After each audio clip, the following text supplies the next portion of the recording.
1 year ago today, Port St. Joe senior Chance Gaynor would step onto a football field for the very last time. During their matchup against Liberty County, the 18-year-old collapsed. He was taken to the hospital where he was pronounced dead. But as friends and family would say, his legacy of kindness, dedication, and second chances lives on. He had the best smile, a smile that would light a room up. He was the youngest of 5 boys, so of course he was a little spoiled. But he was one of the sweetest kids you ever met. He loved hard, and if you were around him, you knew that you were loved. He's just an amazing person. I'm not just saying it because he's mine. He was the kind of person that I would want to be like. I'm still striving to be like him in a lot of ways. Growing up, small town, so everybody knows everybody. Kind of just automatically bonded from a young age. Growing up in sports, I could talk to him about anything. I knew he just had my back and everything. I get a little camera shy, or I don't like being in big crowds. He was the same way, but once we got on the Friday night fields, the lights turned on, helmets on, it was a different chance. I think football was life. He was already planning for his future, college. Football was where his brothers were, so that's all he thought about. He loved the sport.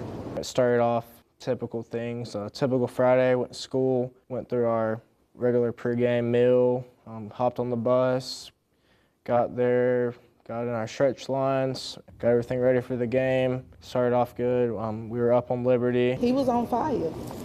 Like, he scored 2 touchdowns. I want to say one of them was a 90-yard touchdown. And right before halftime, they said someone was down.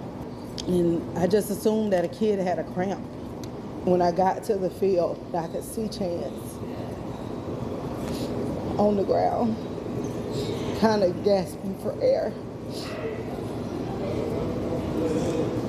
And I hit my knees and I was like, it's my baby.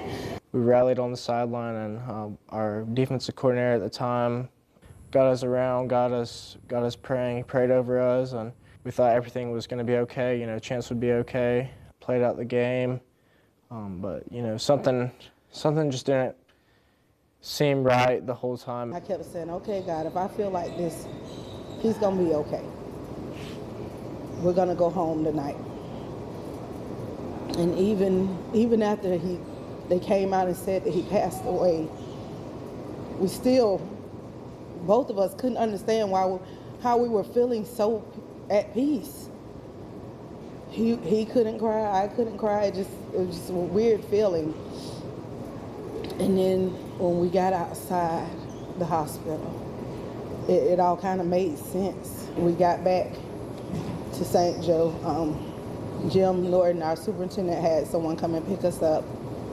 And we got back, and they said, the kids are still at high school. Do y'all want to go, or would y'all like to go home? And me and my husband discussed it, and was like, no, take us to the kids. Take us where they are. Because we knew they had just lost two brothers, 2 players, a year before.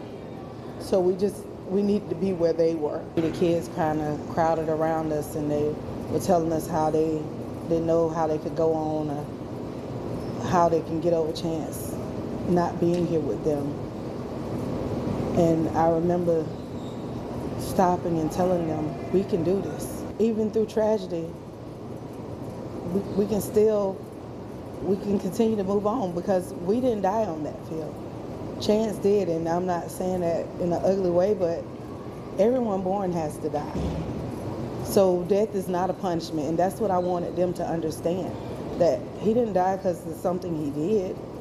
He died because everyone has to die.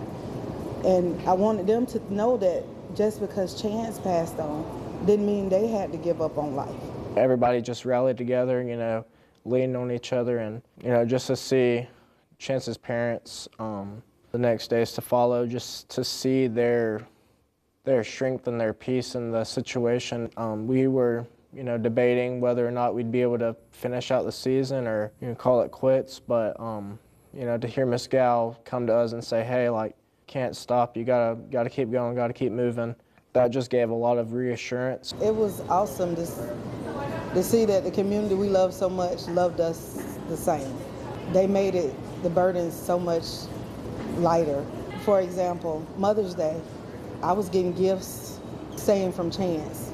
Still, some of them I don't know who they came from, but just to receive them made my heart feel good, because my first Mother's Day without him. Father's Day, they did the same thing for my husband. So just to see his name on the card, even though you know it's not from him, but just that someone in the community thought enough of us to even go out their way to do that for us. There's no other place I would rather live than this town. If we give up, this could happen to another family. That was the whole reason that we were fighting to get the second chance bill passed. After Chance died, we hit the ground running because we didn't want anybody else to go through what we went through. We didn't want another family to feel the way we felt that night.